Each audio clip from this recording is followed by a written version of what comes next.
Hello les amis, j'espère que vous avez la forme, j'espère que vous avez la pêche. Aujourd'hui on va parler d'un nouveau livre, pour une fois il s'agira d'un auteur français. Donc c'est un auteur conférencier et autres, hein, bon, truc classique hein, comme il y en a plein en France. C'était une personne que j'avais à la base jamais suivi parce que bon, il y en a plein, hein, des coachs, machin, etc. Mais bon, ça faisait. Disons que le gars, il avait participé à une conférence et ça faisait partie d'une des formations que j'avais achetées. Donc finalement, c'était la première fois que j'ai essayé que j'ai pris le temps d'écouter du coup ce qu'il avait à dire. Parce que normalement je l'avais jamais fait auparavant parce que voilà on peut pas suivre tout le monde et que moi je mets en avant que bon c'est bien beau de regarder plein de vidéos, de faire des séminaires, de lire plein de livres etc, mais ça reste en fait de la consommation et il n'y a pas moyen de suivre en fait à la base tout le monde. Enfin bref, j'ai trouvé la personne assez intéressante, hein, cette personne qui s'appelle Max Piccini. Et j'étais aussi surpris d'où il vient. Parce que moi, je me suis dit, bon, vu son nom, il est italien, ou il a des origines italiennes, il doit être près de l'Italie. Et en fait, non, non, non, il est né en Alsace. Alors, ça m'a bien surpris parce qu'en temps normal, les Alsaciens sont généralement, comment dire, on va dire, généralement, ils cherchent à suivre le pays du Nord et ils n'ont pas d'ambition, hein. Alors je suis bien placé pour le savoir vu que je viens de cette région. Et donc ça m'a assez surpris que quelqu'un qui est de cette région arrive en fait à de l'ambition et finit par donc arriver à vivre, à être dans la case vivre plutôt que d'être dans la case survie. Bon après il raconte les trucs un peu habituels que tout le monde a. On a tout le monde eu X échecs machin avant de réussir. Alors bon, moi je suis pas dans la case, je dirais réussir pour le moment, toujours pas. Mais disons, voilà, chaque auteur, on le voit, avant d'avoir réussi, il a eu d'abord des échecs qu'il n'a pas réussi tout de suite. Alors ce livre, il s'appelle Réussite Maximum. Alors j'ai trouvé intéressant, donc j'avais trouvé intéressant en fait son passage lors de la conférence et je voulais donc en savoir un petit peu plus. Et je trouvais assez intéressant comme livre, donc on va en parler un peu plus, hein. Bah, c'est le genre de personnes qu'on aimerait bien pouvoir avoir forcément à ses côtés, parce que ce sont des personnes qui vous boostent, qui vous permettent d'aller en avant, et bien sûr, c'est pas le genre de personnes euh, qu'on aura la chance d'avoir à ses côtés, à moins d'avoir réussi, hein. Parce que bon, hein, on sait tous que tout l'environnement ça joue et que donc on veut toujours être proche de ceux qui sont pareils, sinon on régresse. Donc ça c'est tout à fait normal. Donc le seul moyen qu'on a en tant que personne qui n'a pas encore réussi, c'est de suivre euh, leurs livres, leurs vidéos, etc. Bon, alors je vais en parler un peu du livre de cette personne, donc Réussite Maximum, 7 étapes pour créer une vie selon vos propres termes. Alors premier point que j'avais noté, la réussite ce n'est pas collé à l'image que la société tente de vous faire croire. Je crois que chacun a des rêves, des talents et des envies propres à soi-même. Et je crois que personne n'a le droit de vous dire comment vivre votre vie. Alors bon, ça c'est déjà une vision que j'aime bien à la base parce que souvent l'État vous impose les choses, mais vous pouvez en fait sortir de ça, on va dire sortir du fameux script, hein. Si je vais reprendre le livre que je suis en train de lire en ce moment, j'en parlerai plus tard du fameux livre qui est vraiment excellent, le second livre de MJ Desmarco, mais c'est pas le but de cette vidéo. Mais voilà, on n'est pas obligé de suivre ce que la société effectivement nous inculque, nous met à l'état d'esprit, hein. La société, elle fait les choses telles qu'elles sont dans leur intérêt et pas selon les choses comme elles sont dans notre intérêt en fait à nous, hein. Ça, il faut bien en être conscient. Le système de l'État, etc. Le but c'est de faire un élevage de bétail et non de vous permettre de vivre. Le prochain point que j'avais noté, c'est j'ai étudié avec enthousiasme l'état d'esprit des grands de ce monde, dont Nelson Mandela, Henry Ford, Bill Gates, Steve Jobs, en passant par Mère Teresa. Thomas Edison ou encore Albert Einstein. Bon, là, c'est des grands noms assez classiques. Et il est vrai que c'est des choses que vous pouvez étudier. Certains ont des livres, proprement dit, d'autres n'ont pas de livres, mais bon, vous pouvez lire des choses à leur propos sur des points tels que le Wikipédia. Il y a assez d'infos dessus pour en savoir plus sur ces grands hommes, hein. Et alors, il a commencé à participer à des dizaines de formations et séminaires. Ça, c'est quelque chose, je pense que c'est pour ça que j'avais noté ce point-là. Moi, à la base, quand j'ai commencé à découvrir qu'il existait des livres sur le développement personnel, j'ai dit non à tout ce qui est formation et séminaire, etc., parce que c'est beaucoup plus cher et que je vois pas la différence à la base. Par rapport à un bouquin, il y a les mêmes choses, même en général, il y a plus de choses dans les bouquins. Par contre, il y a quand même une très grande différence, c'est que si vous cherchez à faire des formations ou des séminaires, vous pouvez vous retrouver dans un environnement avec d'autres personnes qui cherchent comme vous à réussir.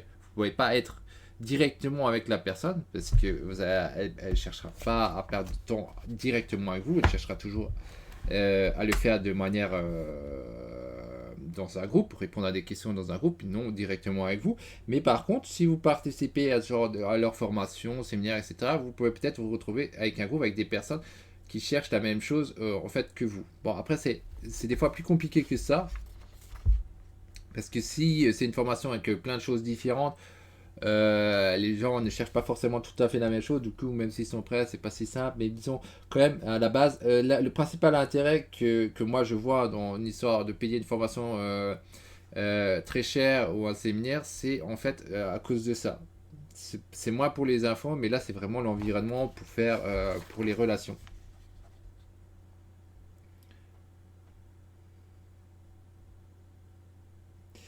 Alors après, il a mis le point, c'est, j'ai noté, comment liriez-vous ce livre si vous venez d'investir 10 000 euros pour y accéder? Vous avez sûrement investi beaucoup moins pour en bénéficier, mais la valeur n'en est pas moindre. Si vous n'avez pas des résultats que vous voulez jusqu'à présent, ce n'est pas votre faute, c'est que vous n'aviez tout simplement pas une méthode suffisamment complète, efficace et éprouvée pour y arriver.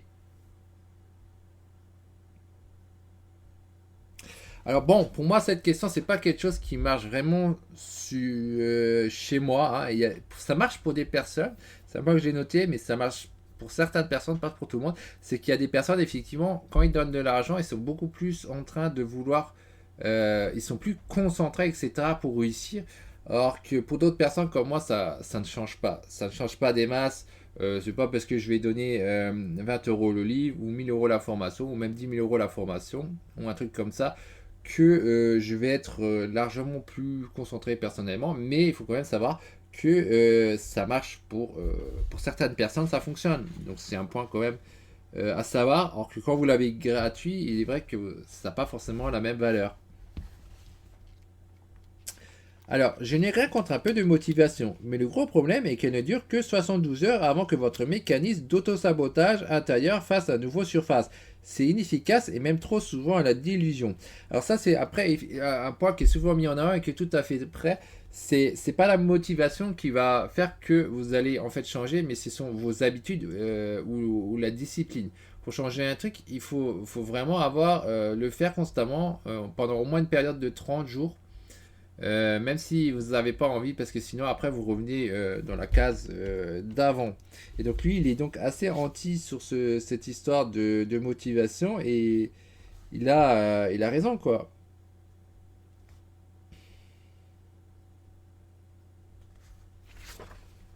Je vais voir qu'est-ce que j'avais noté ensuite. Certains éléments de la méthode It's My Tree. Alors lui, il a une méthode qu'il a appelée donc It's My Tree, c'est-à-dire c'est mon arbre, hein, ça veut le traduire. Alors, il dit qu'il y a des choses qui ne sont pas à côté. D'ailleurs, ce truc d'arbre, il faut savoir qu'on peut faire en ligne répondre à un questionnaire et voir les points. Je trouvais ça vachement bien, intéressant, pour voir lesquels points ils ne vont pas et lesquels points ils vont selon chaque personne, hein. Et ça, c'était intéressant à faire. Il donne l'adresse. Il suffit d'aller sur son site. On devrait trouver le moyen. Vous pouvez voir après cette histoire d'arbre et ces 7 points qu'il dit au début du livre. Et vous revenez sur ces points du livre. Pour maximiser ce livre, restez concentré tout au long de votre lecture. Relisez 2 ou 3 fois un passage ou un chapitre s'il le faut. Et surtout, et cela est très important, à appliquer ce que vous apprendrez.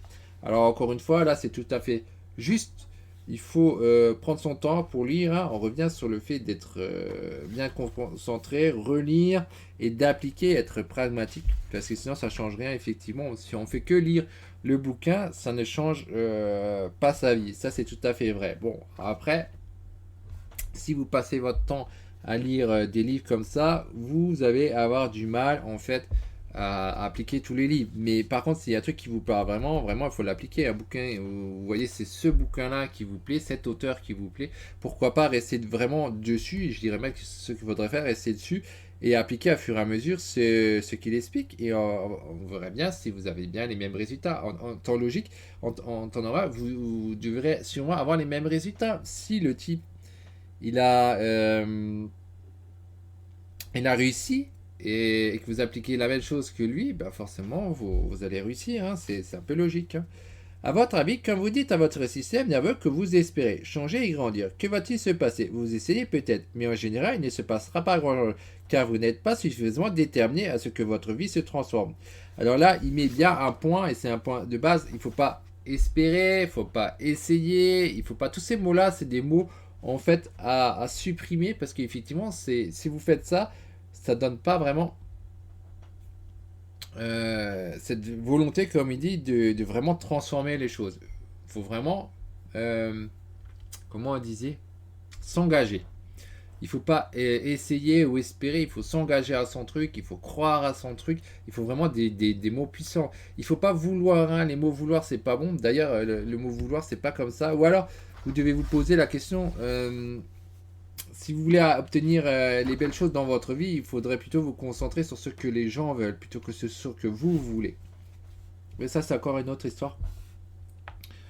Euh, Êtes-vous prêt à transformer vos difficultés en opportunités pour vous élever? Cela fait toute la différence entre une vie banale et une vie spectaculaire. Vous avez tout en vous pour vous faire un véritable chef-d'œuvre de votre vie, qui inspirera des centaines de personnes sur votre chemin. Pour cela, il vous faut assimiler les premiers principes essentiels, qui est soyez 100% responsable.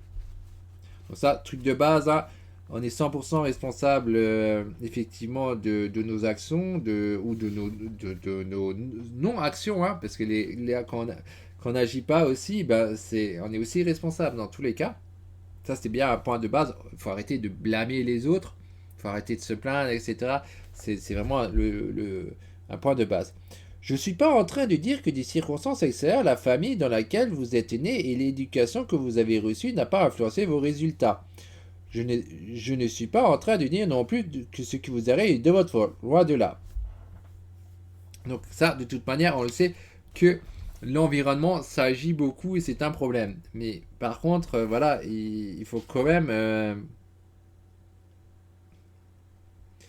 Il a mis ensuite ce qui nous arrive n'est pas notre faute, mais de manière dont on l'interprète est l'action, ou l'inaction, qui est aussi un choix, que nous choisissons à la suite de ce qui nous arrive. Nous sommes 100% responsables.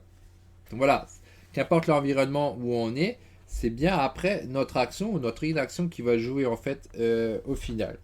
Pouvez-vous modifier le passé? Pouvez-vous changer les autres? C'est sûrement ce que vous tentez de faire depuis des années. Et c'est que cela a fonctionné jusqu'à présent. Il y a de fortes chances que non. Alors encore une fois, là on remarque, pas la peine de ressasser le passé, on ne peut pas changer le passé. Pas la peine d'essayer de changer les autres, vous ne pouvez pas changer les autres. Par contre, il y a quelqu'un que vous pouvez changer, en fait c'est vous-même. Vous pouvez changer vous-même, mais pas les autres. Donc là, il y a de fortes chances qui parlent de ça. Tant que vous cherchez à changer les choses à l'extérieur de vous-même, vous êtes voué à expérimenter frustration, douleur et échec. Un jour, j'ai entendu Jim Rohn dire: si je veux changer les choses, je dois changer. Si je veux que les choses s'améliorent, je dois m'améliorer. Ah, Jim Rohn, c'était un gars vraiment excellent. Hein. Si vous n'avez pas lu les livres de Jim Rohn, je vous invite, ses conférences en audio et tout, je vous invite vraiment à jeter un œil. Il y a quelques livres qui sont traduits. Il est vraiment excellent, quoi, ce type. C'est un on va dire, comment dire, une des personnes que je préfère dans le développement personnel. Il est plus ce monde, c'est dommage, mais il est incroyable, quoi. Pour nous protéger, notre cerveau invente des excuses. Tant que nous les tolérons, il n'y aura pas de changement possible. Ce jour-là, j'ai compris que je ne pouvais pas continuer à chercher des excuses en espérant créer la vie de mes rêves. À cet instant précis, je me suis regardé dans le miroir et je me suis dit droit dans les yeux: Max, c'est terminé ces excuses. Tu sais que tu en es capable, alors just do it. Donc juste fais-le. Hein. Euh, ouais. Donc effectivement, c'est pas la peine de chercher des excuses. L'excusite, hein, on le voyait dans le livre La magie de Varron, il parlait, ouais, l'excusite, c'est un vrai problème. Et c'est vrai que chercher des excuses, ça va pas changer votre vie, ça va pas changer la mienne non plus. C'est pas comme ça que ça marche. Pour transformer vos problèmes en opportunités, vos peurs en moteurs et vos rêves en réalité, vous devez être capable d'augmenter votre énergie de manière conséquente. Qui est responsable de votre niveau d'énergie? Vous l'avez compris, c'est vous. C'est la manière dont vous gérez votre monde intérieur, qui vous permet de créer de l'énergie élevée malgré les difficultés extérieures. Rappelez-vous, si je veux changer mon monde extérieur, je dois changer mon monde intérieur. Donc, pour changer l'extérieur, on doit changer à l'intérieur. Donc, fini les excuses, fini les mauvais mots. Il faut que vous enlevez tous les mots qui ne sont pas les mots espérer, essayer, tout ça. Il faut vous utiliser des mots forts comme s'engager. Il faut aussi croire au lieu de vouloir, des mots comme ça. Ce n'est pas nous qui arrive, ce n'est pas ce qui nous arrive qui compte, mais notre réponse émotionnelle à la suite de cet événement. Prenons un exemple concret. Disons que vous avez un vase auquel vous tenez beaucoup. Vous avez mentionné 100 fois que ce vase était précieux et qu'il fallait y faire très attention. Mais un jour, votre fils court en jouant à la cache-cache et blam, votre vase se casse en 1000 morceaux. À cet instant précis, la vie vous offre une multitude de choix. La majorité des gens exploseraient de colère. Ça viendra à leur enfant, les punirait et priverait de la télé pendant une semaine. Donc là, il met en avant un point. Le point, c'est que effectivement, on est bien responsable de la façon dont on va agir à cette circonstance. Si le gars, voilà, si le gamin il a cassé le vase, la manière générale, la plupart des gens, c'est il va s'énerver la personne, il va punir son fils, etc. Mais il y a d'autres. C'est pas le seul choix en fait. On peut agir différemment et si on agit différemment, on va obtenir des résultats en fait différents.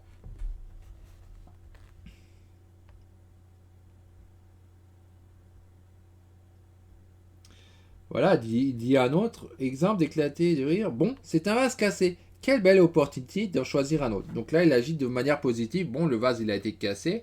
Bah, c'est l'opportunité d'en choisir un nouveau. Et bah, je trouve ça relativement mieux. C'est bien meilleur de réagir comme ça. Et ça crée forcément de meilleures relations. Et si ça crée de meilleures relations, eh ben, ça va forcément vous affecter, changer votre vie en agissant de la sorte. Quoi. Après, c'est sûr que c'est totalement contraire aux habitudes qu'on a à la base, mais c'est pourtant des choses qu'il faut changer. Le choix primaire est rarement le meilleur choix. Vous avez le pouvoir de vous élever en tant qu'être humain et de faire des choix plus intelligents et sains pour vos proches et vous. Cela prouve que, quels que soient les éléments qui vous arrivent, ce qui va déterminer le fait que vous soyez heureux ou non dépend du choix émotionnel que vous faites. Donc on revient sur ces histoires de choix, c'est des choix très très importants. Ensuite, j'ai noté la douleur, la peur ou la colère vous indiquent que vous n'êtes pas sur le bon chemin. Tout simplement qu'il est temps de changer votre attitude ou vos choix. Savez-vous que 300 pensées par minute vous passent par la tête 24 heures sur 24, même quand vous dormez? Donc là, il met une histoire de schéma et il va dire que voilà, vous pouvez savoir quand vous êtes dans le mauvais chemin. Hein. Donc il a mité pour répéter, il avait dit la douleur, la peur et la colère vous indiquent que vous n'êtes pas sur le bon chemin.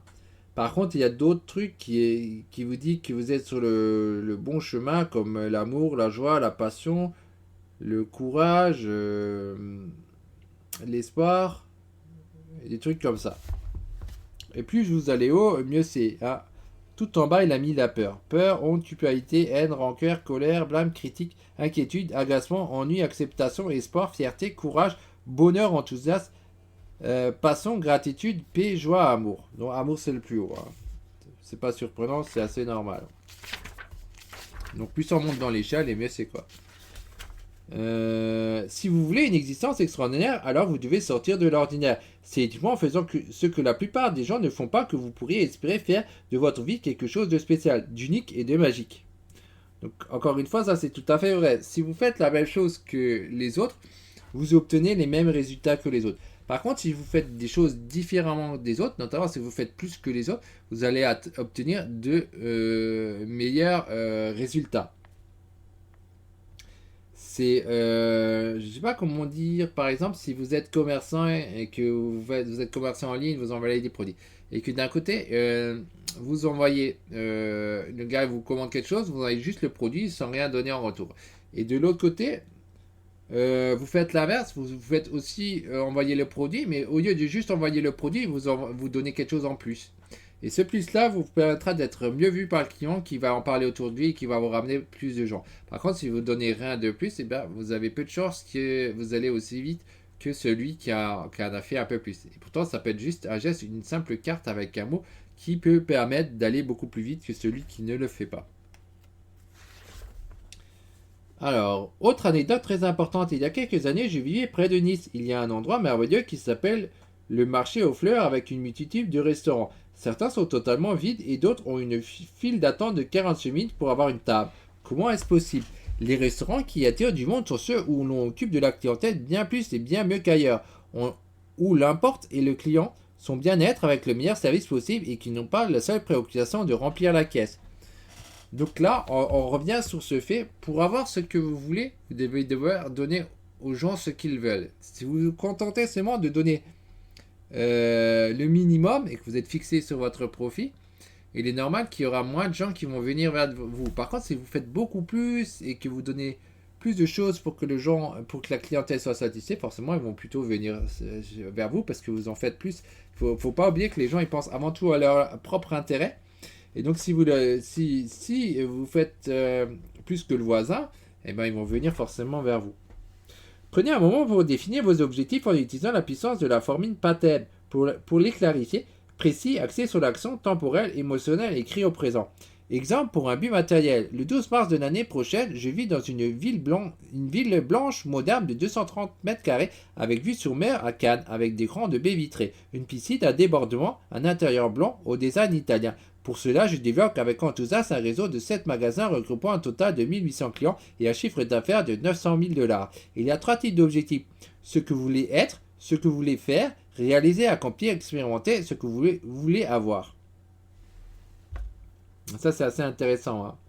Il faut être précis, axé sur l'action, temporelle, donc mettre dans combien de temps, émotionnel, mettre vos émotions et écrire cela au présent. Donc ça, c'est des objectifs assez classiques. Hein.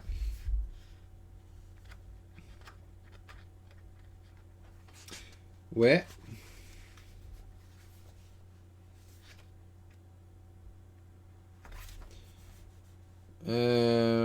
Ensuite, t'en as, si vous dites je dois arrêter de fumer et que vous avez une croyance conflictuelle qui vous dit oui, mais je me sens bien quand je fume, vos chances d'arrêter la cigarette sont maigrelettes.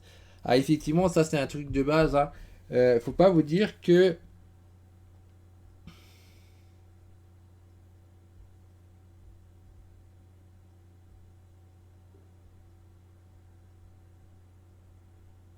Ouais, c'est la croyance.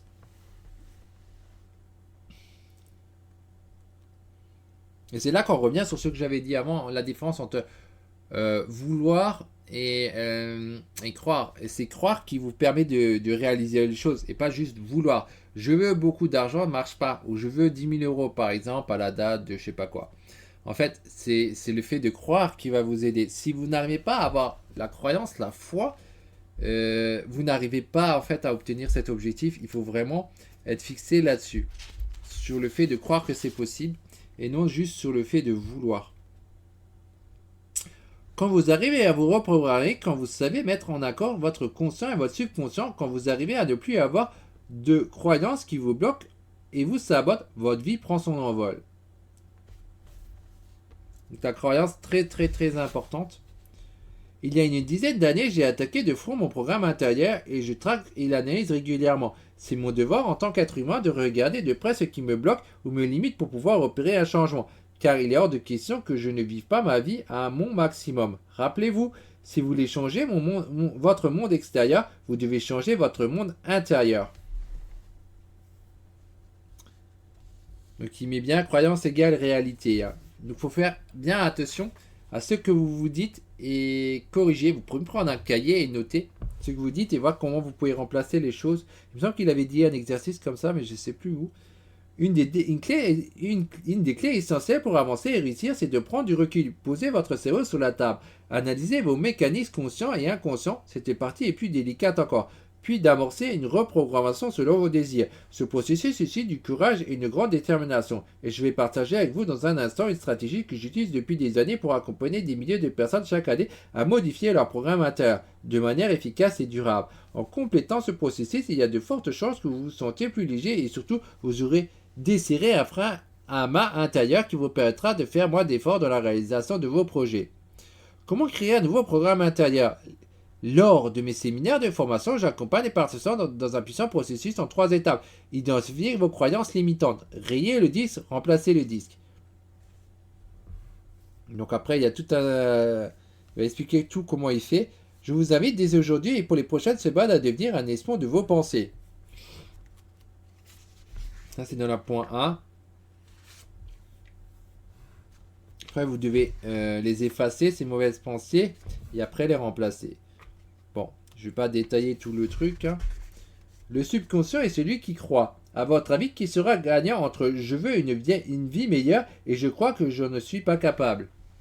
Et là, il essaie d'être très bien clair. Si vous croyez que ce n'est pas possible, bah, ça ne va pas marcher. Il faut vraiment avoir cette croyance et pas juste je veux. Et il insiste assez là-dessus. Au fil des années, j'ai développé une puissante méthode simple et efficace qui vous permettra d'insérer de nouvelles croyances pour vous propulser sur le plan supérieur dans votre vie. Je l'ai dénommé VERA. Visualiser, écrire, ressentir et affirmer. Ça, c'est la méthode. Je ne vais pas détailler plus ça. Sinon, on met trop de temps. En résumé, tous les matins, vous levant, répétez vos affirmations positives à haute voix avec émotion et conviction. Tous les soirs, avant de vous coucher, relaxez-vous et visualisez les objectifs que vous désirez réaliser comme si vous les viviez déjà. Une fois par semaine, écrivez et mettez à jour votre liste de nouvelles croyances et d'objectifs. Ensuite, j'ai noté l'attitude n'est rien d'autre que des choix d'interprétation face à ce qui vous arrive.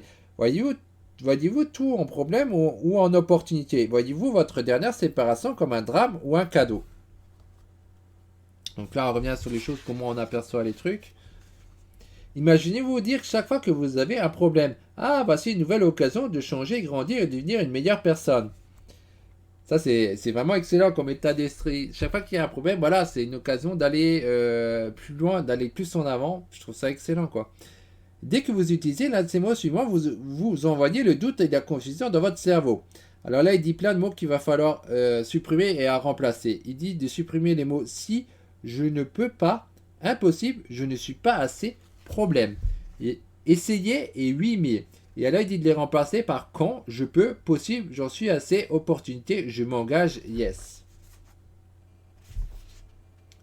Donc si c'est quand, je peux, je ne peux pas, je peux, facile. Vous avez impossible, possible, simple à retenir. Hein. Je ne suis pas assez, je suis assez. Problème, opportunité. Essayer, je m'engage. Et oui, mais yes.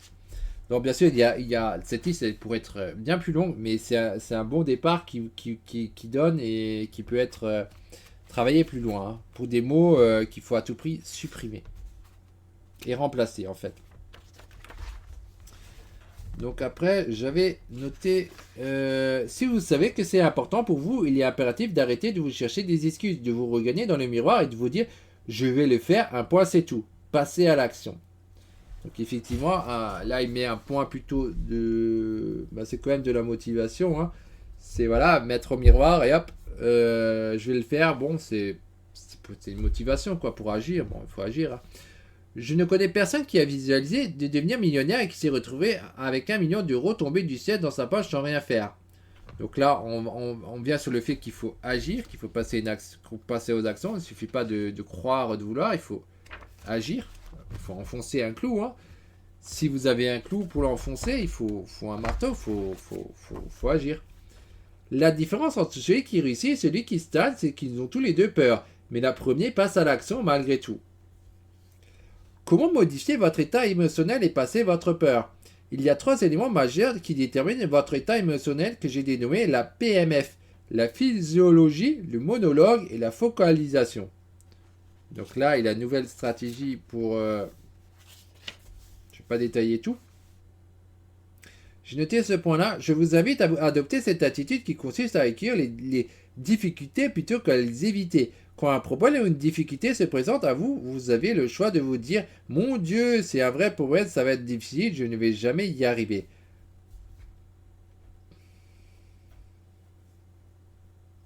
Ou super, un nouveau défi, un nouveau challenge pour grandir, me développer et devenir meilleur. À votre avis, quelle attitude vous mènera à la réussite? Ensuite, j'ai noté aussi pouvez vos rêves ou faire un monde meilleur. Êtes-vous prêt à persévérer même quand vous encaissez les échecs ou les rejets par centaines?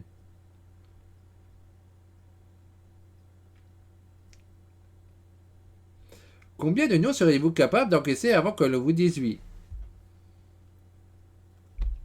Donc ça, c'est effectivement vrai. Hein, des refus, vous en avez en masse, des masses qui vont venir avant que vous allez avoir avis. Donc il faut bien persévérer. Par exemple, la plupart des gens vous diront qu'il n'est pas possible de réussir dans les affaires sans sacrifier sa famille, ou que l'on ne peut pas tout avoir. Laissez-moi vous dire que c'est de la foutaise et que vous pouvez trouver l'équilibre et réussir dans tous les domaines. Non seulement j'ai les preuves par l'expérience de dizaines de personnes que je connais personnellement, mais je crois fermement que l'on peut réussir à long terme dans plusieurs domaines uniquement si un équilibre est établi. Donc là, il met en avant, il n'y a pas besoin de faire un choix. On peut réussir plusieurs domaines différents. Plus vous vous développez, plus vous aurez de force intérieure. Plus puissant vous serez pour réaliser la vie que vous voulez. Imaginez un peu à quoi ressemblait votre vie dans les prochains mois et les prochaines années si vous enclochez une croissance continue dans tous vos branches. Ah bah ce serait génial, hein. C'est évident, hein. Alors là, j'ai noté quelque chose, c'est bizarre. J'ai mis cette page, mais je ne l'ai pas.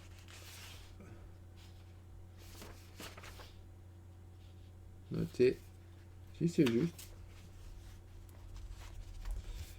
Donc, point suivant. Ah, ça, c'était une phrase de Stéphane Covey, pour ceux qui connaissent. Si vous vous focalisez sur le fait de contribuer plutôt qu'accomplir, vous réalisez une vie qui dépassera votre imagination. Et ça, c'est tout à fait juste. C'est pas en accomplissant des choses que ça marche, mais c'est en contribuant des choses pour les autres que vous allez y arriver. Hein. Et ça, c'est souvent une faute. Souvent, on dit, ouais, travaillez par passion. Mais quand vous travaillez par passion, vous n'êtes pas forcément en train de contribuer. Vous accomplissez quelque chose, mais c'est ce que vous accomplissez.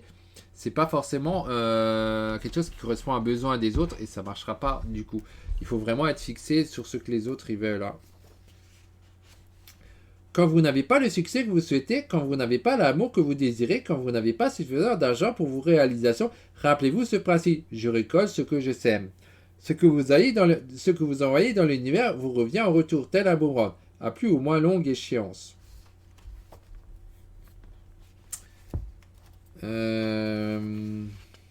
Pour vous assurer d'arriver à destination, je vous invite à utiliser le correcteur de trajectoire à partir de maintenant. Comment s'en servir? Prenez une feuille en format paysage où la largeur est plus importante que la hauteur. Tirez deux lignes verticales de façon à diviser votre feuille en trois colonnes. En haut de la première colonne, écrivez plus. Dans la seconde, moins. Et dans la troisième, à changer.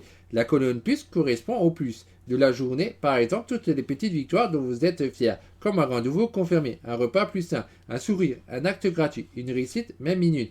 La colonne moins correspond au moins de la journée. Par exemple, tout ce qui n'a pas été accompli. Un repas trop copieux, un manquement ou une absence à la salle de sport, une mauvaise parole, un énervement, un laisser-aller, etc. La colonne à changer correspond à tous les engagements que vous prenez pour diminuer la colonne moins et augmenter la colonne plus. Prenez un cahier que vous intitulez Mon correcteur de trajectoire et notez chaque jour vos plus vos moins et ce qui pourrait être changé et amélioré, mis en place. Alors ça, c'est un exercice que j'ai commencé, que je trouve intéressant. Hein. C'est rectifier, effectivement, c'est chaque fois que vous faites quelque chose de bien, vous pouvez mettre des plus, vous mettez dans la colonne plus, ce que vous faites de mal, vous mettez des moins, et après, dans l'autre colonne, vous changez pour donc rectifier ce qui ne va pas dans la tête et arriver à être complètement dans le bon sens. Et si vous êtes dans le bon sens, forcément, les autres, ils vont commencer à changer aussi. Hein. Si vous désirez vous enrichir, le meilleur moyen que je connaisse est de vous entourer des gens riches. C'est exactement ce qui m'a permis de multiplier par 30 mes revenus en moins de 10 ans. Je vous invite à dresser une liste des personnes que vous fréquentez et à vous poser la question suivante. ont-elles des influences positives ou négatives dans ma vie? Alors là, effectivement, c'est un point qui est important, qui est souvent mal compris des autres, surtout des gens qui veulent à tout prix avoir la sociabilité et tout. Et pourtant, c'est super important l'environnement. Il faut que vous fassiez un tri des personnes que vous côtoyez. Ça ne dit pas que vous devez rejeter une personne X ou Y complètement. Certaines personnes font ça. Personnellement, moi, je suis pas d'avis qu'on doit forcément complètement couper les ponts avec une personne sur prétendre qu'elle elle n'a pas cette vision que vous avez, mais simplement diminuer ce fait.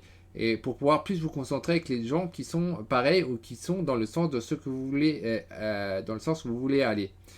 Hein, juste changer le râteau, le pourcentage, faire attention à son environnement et changer le râteau, passer plus de temps donc avec ceux qui voulaient aller que en sens inverse.